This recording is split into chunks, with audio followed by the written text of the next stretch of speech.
Thank you, Chairwoman Fox. I'd like to start my comments by addressing comments made during the ranking member's opening statements, where he criticized the majority for holding this hearing and then talked about the civil rights movement and invoked Martin Luther King Jr., talked about how he was once unpopular but then moved public opinion. And I'd just like to say that his life was defined by peaceful protest. And I think drawing any comparison between him and these un-American, anti-Semitic protesters is totally inappropriate, totally unacceptable. And I think the purpose of holding this hearing is to ensure that this anti-Semitism never becomes accepted by Americans.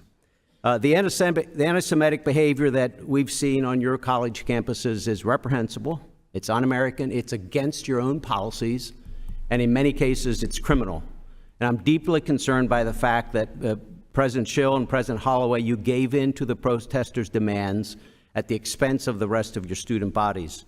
Mr. Holloway, you promised, as part of giving in, to explore expanding Rutgers' relationship with the Palestinian University Birzeit, at least that's alleged, which included considering student exchange and study abroad programs. Is that true?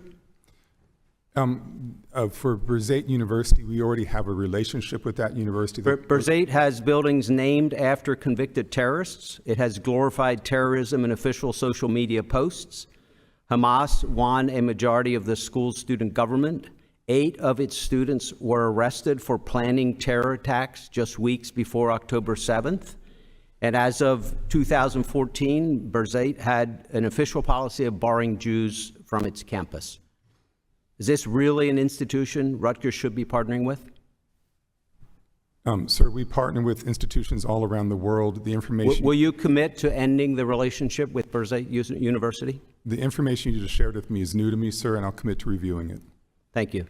Earlier this month, you, as I said, gave in to the demands of the mob on your campus. You agreed to 8 of their 10 demands in a matter of days.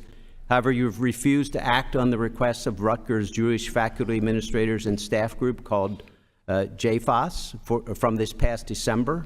They asked that you provide a full public accounting of anti-Semitic incidents on campus, suspend students and student organizations that repeatedly violate the code of conduct, prohibit academic departments from institutionally taking controversial political stances, and convene a standing university-wide committee on anti-Semitism in the Jewish experience.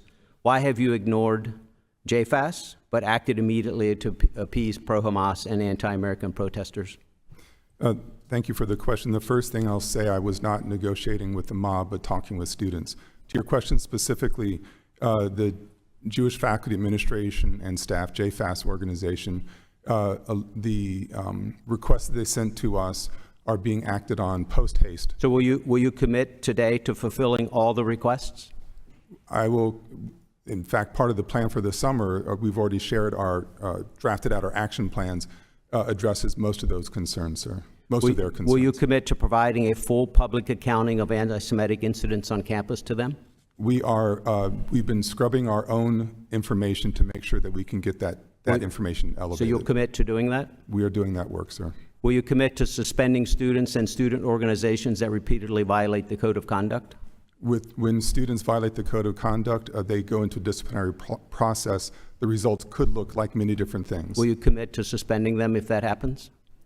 If the review committee deems that it merits suspension, then yes, they would be suspended.